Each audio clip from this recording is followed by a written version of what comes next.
Listen, I don't know how to say this, but I kind of think it's time you turned a new leaf.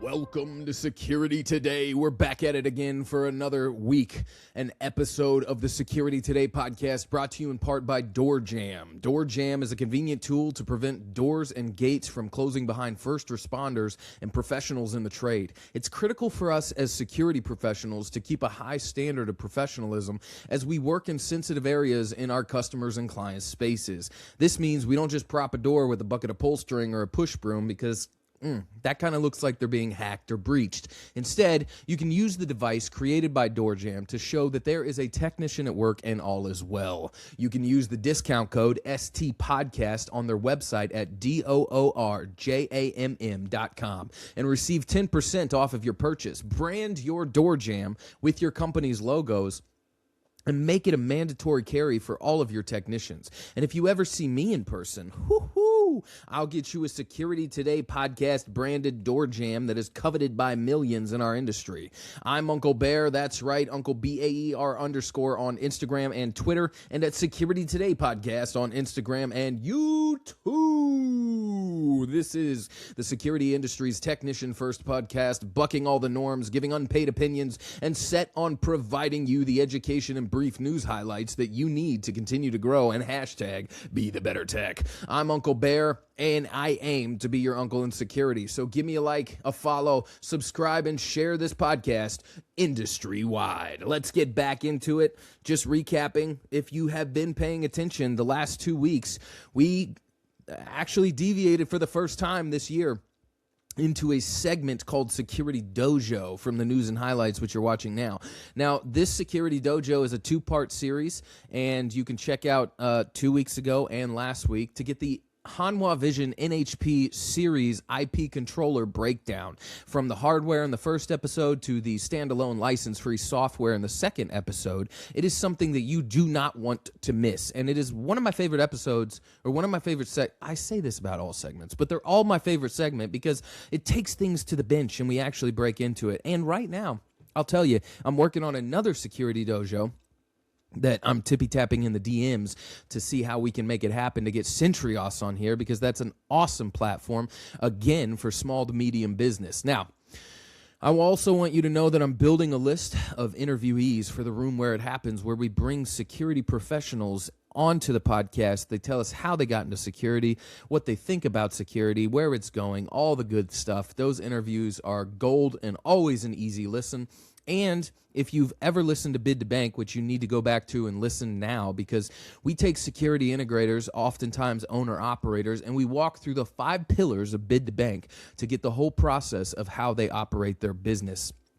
We start with marketing, we go to engineering, project management, customer experience, and finances, and we always ask them a humble question and a bonus question. So do go check those out. I'm actually working on a project right now where I'm breaking those 5 pillars down into full episodes to get experts on so that we can talk about your business as a security integrator. The marketing side, the project management side, the finances, the whole thing, okay? So that is all coming in the works in the next couple of months. We're leaving Q1, getting into Q2, and it's going to be a good thing. I'm really excited. Also, I want you to go to BeTheBetterTech.com. That is the educational arm of the Security Today podcast. On there right now, you can get into the course called Professional Access Wiring by Baer, and you can start to learn in just a matter of 4 or 5 hours. You can literally walk back into work tomorrow and ask for a raise because, well, maybe you have to perform before you ask, but you'll now know how to wire access control circuits from normally closed, normally open, how to put things in line, parallel, how to wire the boards so that they're not in danger of electrical strike or back voltage or any of that, and we talk about it in that course. So go to BeTheBetterTech.com and start being better. Don't forget to like, follow, and subscribe. I talked about this on the last news and highlights, but I really need you to share this podcast. Just a simple repost or putting it back in your reels or commenting on it on LinkedIn.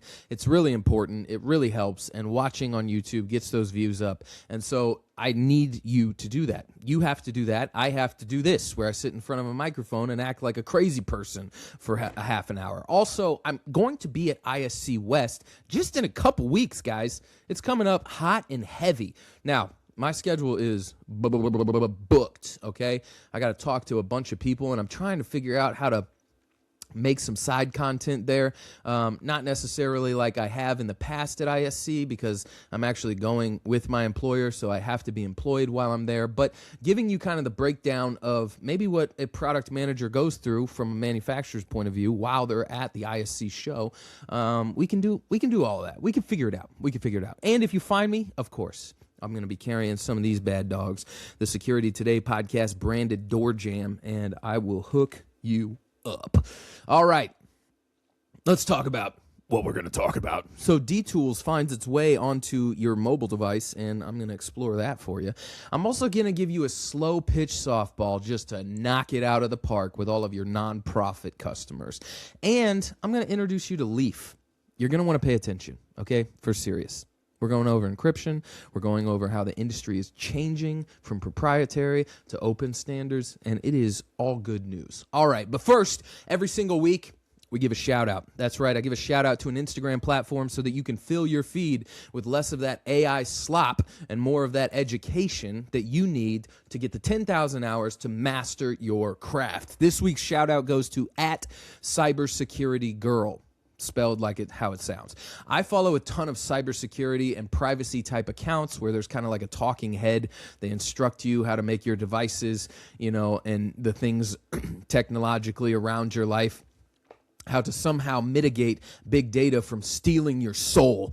And there's only a couple that I feel give real-time information where you can kind of pause or exit the video and literally just go to your device and do as they instructed and become more cyber secure. Cybersecurity Girl is one of those platforms, so one of those pages. Now, education is the goal with these shout-outs. I want you to continue to learn. I want you to continue to grow, and Cybersecurity Girl will bring it to you every time. She talks about what passwords not to use. She warns Google Chrome users about settings and privacy breaches. You need to start paying attention. Everything from protecting crypto keys against AI inception and what quantum physics is, or quantum internet is, and stuff like that. So these are all the things that as a physical security integrator, you have to start understanding, okay? It's the great smushing, TM, and it's where these two worlds of physical and cybersecurity are just continuing to collide. I mean, just world-ending collisions that end up in one solid rock, and we will get there one day, and you're going to have to know. And Cybersecurity Girl Follow is a way to know that. In fact, it's the easiest way to do that in under 1 minute clips and instruct you how to start thinking personally in your life, how to be more secure so that you can take that into your job. So give her a like and a follow. Tag this episode in your reels with her tagged and let her know that you heard her on the Security Today podcast. She's at like 1.5 million followers, so she's kind of famous. And it would be super cool if we got her on like a Room Where It Happens and just learned how she got into security and what insights she had, especially from a physical security side of things, how we can begin to be more cyber secure. So go do that. Let's get in to the chit chat. You down with NS? You down with NSGP? Yeah, you know me, the nonprofit security grant program. Woo! It's never been introduced like that. I can guarantee it. The Nonprofit Security Grant Program, NSGP, is one of the most practical ways for 501c3 organizations to fund meaningful security upgrades without draining operation budgets. And yes, the grant cycle is expected to open again in spring of 2026, often around April and May. Now, I'm sure that you have clients that are nonprofits, and honestly, most never apply for grants like this.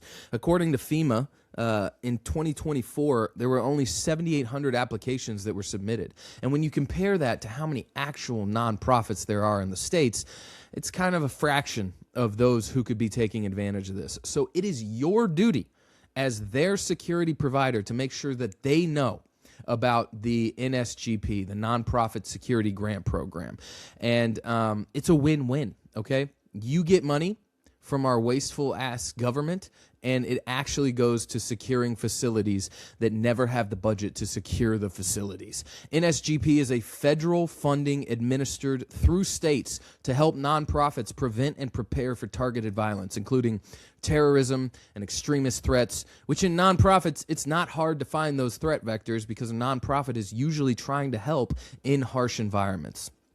In plain speak, though, there is a couple markers that they have to meet, and there are certain things that the grant pays for. So firstly, they have to be a 501c3, which can often include faith-based organizations that help with alcohol addiction or battered women shelters and things of that nature. So if you have clients that are a 501c3, then you need to be telling them about this. They have to be at a higher risk also. Now, risk can be based on credible threats or incidents, community tensions, visibility and location, history of targeting locally or nationally towards programs that they run, which, let's be honest, you can make a case for just about anywhere using those parameters. So don't think that your client is just excluded. Just think creatively. They will need a recent vulnerability assessment within the last few years, but come on, my dudes and dudettes, you can do that. That's your job. And if you don't think that you can do that, DM me. I'll perform it. Screw that. Another factor sometimes harder to meet is that they need to be near a designated high-risk area that FEMA and DHS have identified. Now, although there are pathways to help pursue it if they aren't in those listed areas, but a lot of times we're thinking city, suburban, inner city based 501c3s that are really trying to help, so they meet that requirement. Now, what this funding can pay for, though, baby, up to the tune of $200,000 in some instances. It can pay for access control, surveillance, visitor management, intrusion detection, communications equipment, window film, entry hardening, perimeter security upgrades. Every single thing that you have heard on this freaking podcast, it can probably pay for. And I've even got a company in the show notes. You should always check the show notes. They can help explore whether your client is a fit. So I'm helping you. You go help them. Go now, do it, move. Okay. On to the product highlight. D-Tools has introduced a new cloud mobile app designed to give security integrators real-time access to project management and operational tools from the job site or the office. Now, according to the company, the D-Tools Cloud mobile app is built for technicians, project managers, office staff, all who need consistent access to project information while working across multiple locations. The app is designed to function without Wi-Fi or cellular service, automatically syncing data in the background once connectivity is restored. I used the server-based D-Tools as a security engineer for years at multiple different security integrators. The server-based platform, though it feels like I'm working in DOS, was really actually highly effective if you put the care and detail into setting it up. Now, you have to be consistent in your data formatting when inputting information, or it kind of becomes a screw-all and your output looks like shit. But I worked on the cloud side for like a week or two once in a free trial to run as an integrator. And it was more limited than the server-based platform, but it was good for maybe that smaller integrator that's running it. That was a while ago, so I'm sure they've updated it since then. But to move into the app kind of makes me think, well, I hope they do this right? There's been several platforms that help build out security jobs and implement apps for technicians and PMs in the field, but I haven't seen one that worked absolutely wonderfully. I hope this isn't a feature grab for the resume for D-Tools, and they actually put money into making it worth the integrator's time. The mobile app, available now as a free download through the Apple App Store and Google Play, consolidates common field and office workflows into that single interface. Field technicians can view assignments. They can log hours. They can capture notes and communicate with the team members through an in-app chat with optional SMS messaging. For customer communications, office staff can monitor job progress, manage schedules and service calls, and update opportunities and inventory remotely. So if you're working in D-Tools, then, I mean, it's definitely worth reaching out to your rep and seeing if that is something that would fit well in your business. You're welcome. Now let's get into the meat. A couple weeks ago, now in February, I got a very cool opportunity that I need to tell you about. I sat in a hotel conference room with about 40 security professionals who were at the forefront of pushing technology in our industry. I mean, really high, intelligent, capacity operating people. And now, every professional on LinkedIn will post that they are with people pushing the forefront of technology in their industry, but I'm here to tell you that they're unknowingly liars, okay? Just kidding. But for real, I have never felt the feeling in a room of security professionals that I felt at this community event for Leaf in California, the Leaf community. A feeling where literally the entire group was sharp. They were acute. They were clear-eyed and keen, like no one there was an idiot. That's not industry specific. It's human. It's really hard to get 40 people into one room and not have one idiot, unless I was the idiot. Maybe I was the idiot. But if you are the idiot and you're in a room with 40 people that aren't, you're probably in the right room. Now, this event was the Leaf community. I need you to listen closely for my technicians, my integrators, my salespeople, anybody who's a boot on the ground. There's a pretty significant gap of knowledge within the integration level of security professionals. And that gap in knowledge is credentials, okay? The guy running the integrator, maybe the lead engineer, they'll understand credentials in relation to the systems that they install most frequently. But outside of that, it's a blind spot. I was never taught credentials as a technician from an integrator that I worked for. I had to force feed learn how to credential a system or two that was the main system the integrator was selling. The rest of the knowledge I've acquired in credentialing is some peripheral of RF knowledge from hacker discords, YouTube, and ChatGPT, okay? Credentials are kind of like a well. They're this physically small piece of the system that you go to for an even smaller bucket of water to make your system beep, click, and unlock, right? But like a well, in truth, they're really deep. And if you fall in without a rope of knowledge, you can kind of fuck up a system quickly. So here's what we're going to do. I want to kind of keep Timmy away from the well, little lassie. So I'm going to try to explain credentialing in this podcast from a very high overview, just to kind of give you the tip of the iceberg so that you can get into it. But I want to talk about 3 things to help you understand how you need to be securing your system better. Number 1, I'm going to talk about symmetric and asymmetric encryption. Number 2, I'm going to lightly touch on prox and why you need to stop putting it in. And number 3, I'm going to explain to you what Leaf is and why we need to be adopting it. So first, let's talk about encryption. Encryption starts with a key, all right? I take that key and get it copied. I then meet you in a back alley in an all-black leather bodysuit. Think Catwoman, but it's Uncle Baer. And I give you that copy of that key. So now you have a key and I have a key. And then the next day, you have a message that you want to get to me. For instance, quote, Uncle Baer, you're so easy to listen to, and God damn, you look good in leather, okay? And you put that message into a box, a lockbox, and then you lock that box with the key that I gave you. The box is the proverbial encryption in this very real scenario, all right? That box is then delivered to me, and I use the same cut key to open that box and be heartwarmed by your message. Thanks for sending that. Side note, I think you're right. I do look good in leather, but I just not quite confident enough to pull it out. This is called symmetric encryption. It means that there is one key code, one key bitting, right? However you want to view it in your head. And we both have a key that has that code or bitting, allowing us to encrypt and decrypt messages or unlock and get into the encryption box, okay? We can use it both ways. But the vulnerability is that if anyone ever got another copy of our key, they could read our messages like that. So keep it secret. Keep it safe, right?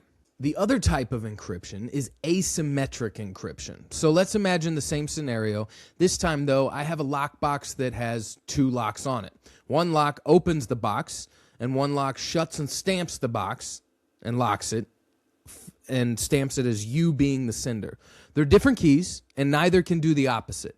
So this time I take the key that opens the boxes. This is called the public key. And still in a leather bodysuit, I run through the streets throwing these boxes like a flower girl so that anyone and everyone can have one.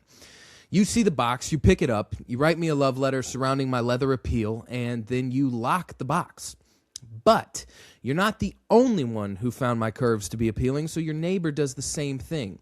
The key that locks the box is yours. It's called the private key. There's only one copy, and you have it, and once locked, it verifies that it was you, and only you, who are the one who locked it and sent it to me. So when I receive the box that you locked your message in, I can open it and read the messages and know it was from you and you alone, along with the other thousands of boxes of love letters that were sent to me. I know who sent them. The vulnerability here is that if anyone has a copy of my public key, well, they will be able to read all messages. Asymmetric encryption does two things, though. It makes my private key way more of a target, but at the same time, I only have to put effort into looking over one key instead of handing out multiple and worrying what the attack vector is, like symmetric encryption. And this is how encryption works. You're now caught up on 95% of cyber nerds on their understanding of cryptology. The other 5% are sorcerers, and their powers are innate. How this works in a card reader is that the card reader has the public key. It asks the credential, if it's Leaf verified credential. Your card has the private key from Leaf that has been given to you by the Leaf Authority and shows that it is indeed a Leaf verified credential, and the card reads the card. The strength in this is that you can never clone a card. To make, never's a strong word, it is very unlikely you'll ever clone a card. To make a clone, they would need your private key, which never leaves the card's chip, and they can see the message, but they can't forge your signature to make a second card that works. So asymmetric encryption is very hard to beat physically. So let's shift gears for a second and talk about proximity credentials, right? Or prox cards, or just prox. The topic can turn into a Mariana Trench pretty quickly because wireless electricity is essentially voodoo, and the higher baby-eating elites don't want you to use it for free to free the people by providing endless free electricity, which leads to water and food becoming an abundantly free commodity for all. Just don't ask the FBI about the missing papers operation from Tesla. Anyways, in access control, there are two main wireless frequencies that the industry uses to communicate between the physical credential and the card reader. That's 125 kilohertz and 13.56 megahertz. 125 kilos is lower than 13.56 megas. So 125 kilohertz is called low frequency and 13.56 megahertz is called high frequency. Because both of these titles aren't easily brandable, 125 kilohertz low frequency cards are referred to as proximity cards, and they're still too much of a mouthful, so we just call them prox, okay? Prox uses a low frequency RFID to transmit a fixed ID number to a door reader when it's brought close. The cards are cheap, they're easy to get, but the problem is that they provide only a static identifier with little to no cryptographic protection. So the reader simply says, does this number match numbers I'm allowed to let through the door? Okay, yes it does. You can have all the treasure. All right? Because it's using troll under the bridge verification, all you have to know is the answer to the troll's question, and boom, you're in. Making prox cards incredibly easy to clone standing in line at a Starbucks or attaching a device to the wires behind a reader to grab the answer, right? The ID and then replay that ID anytime you want to enter the secured space. Also, because the troll stays at the bridge and doesn't talk to anybody else but the gate, it's hard to detect misuse. You don't know who has the static ID number, when they used it, how often they used it, or who else they gave it to. Thus, no alarm bells for incident detection and no solid evidence for forensics. You should only ever be replacing prox in your career at this point. If you're selling it, shame, shame, I know your name. That's a New Girl reference, and please tell me you watch New Girl. Okay, so now you have two life-changing things that you need to, be partaking in. But most importantly, stop selling prox and start removing it. I'm going to let you kind of chat GPT your way to finding out what the alternative is, but start with asking about 13.56 megahertz in access control. I can only lead a horse to water, drowning it, it still dies thirsty. Okay, so you have to go get it. So now, let's blend these ideas that we've discussed, the basics of encryption and what we're putting away to start using it. From here, we're introduced to the leaf-verified credential. A long time in our industry, for a long time, the titans have held fast to symmetric encryption. It's strong and it's worked well, but mainly it just makes sure that us lower potato farmers have to buy their credentials and use their system, and it's becoming a bonding chain that has stifled the growth of our industry. The Leaf community is changing that by introducing asymmetric encryption. Now, it doesn't matter if it's a Hanwha credential, an Access credential, a Wavelengths credential, or an HID credential. I mean, if adopted and Leaf verified, then it has the public key and it can be used on various systems. Leaf is the technology framework that empowers enterprises to evolve their security posture through interoperable credentials, devices, and systems, delivering a pathway to true physical and logical convergence without vendor lock-in. In plain speak, when a vendor is using Leaf-verified credentials, they aren't taking their ball and going home. It's a community ball that can provide fun for all. Leaf and OSDP solve different parts of the chain. Leaf defines a secure physical credential format, and OSDP secures the wire between the reader and the controller. Now, Leaf isn't a new idea or concept. The founder and CTO of Wavelengths, Hugo Windling, has been brewing it for many years. It is, though, gaining steam and becoming a reality. It's being adopted as I speak, but I want you to know about it because too often the integrator and the technician, hell, even the technology manufacturers, know little about credentials. Many in our industry surmise that credentials are the thing that you tap, get a beep, and the lock clicks, right? The understanding of credentials is hard to deep dive on and wrap your mind around. It's very technical, but you should not let that stop you from having a base understanding of how they work and what innovation is happening to help our industry become more excellent. When a credential isn't proprietary, it causes our industry to become more of a community and share. That sharing actually produces a more secure product. And our output becomes more secure and better all around, which leads to a safer world. A safer world is what gets divvied up and rides on the back of all of us in the industry. Using Leaf-verified credentials from manufacturers whose responsibility it is to create products to implement this idea of a safer world is what we all need to be striving for right now. To the white collar and manufacturer who's listening, it is your responsibility to go join and learn more about the Leaf community and continue to aspire to produce secure products. To the integrator and the technician listening, it's your responsibility to be full aware of the innovation taking place and start removing and stop selling insecure products, full stop. Go fucking do it. We'll see you next week for more solid gold bars that this podcast is delivering to your eardrums, okay? That's it for the Security Today podcast. Remember, this podcast is hosted, edited, ran, and created, and built by me and me alone, your uncle in security, Uncle Baer. So DM me at Uncle BAER or at Security Today podcast on Instagram with your thoughts and your stories. Make sure that you're following our shout-out at Cybersecurity Girl on Instagram, and also use the promo code STPodcast at doorjam2ms.com to secure a discount on your next batch of door jams for your technicians. If you ever tried any of these products mentioned on this podcast or have information on them, please let me know. This podcast is driven by interactions with fantastic technicians on Instagram and industry players on LinkedIn. And you know I'm hooking you up with the resources. So go follow at Be The Better Tech on Instagram and start learning at BeTheBetterTech.com, the Security Today podcast educational arm. We'll see you next week on Security Today.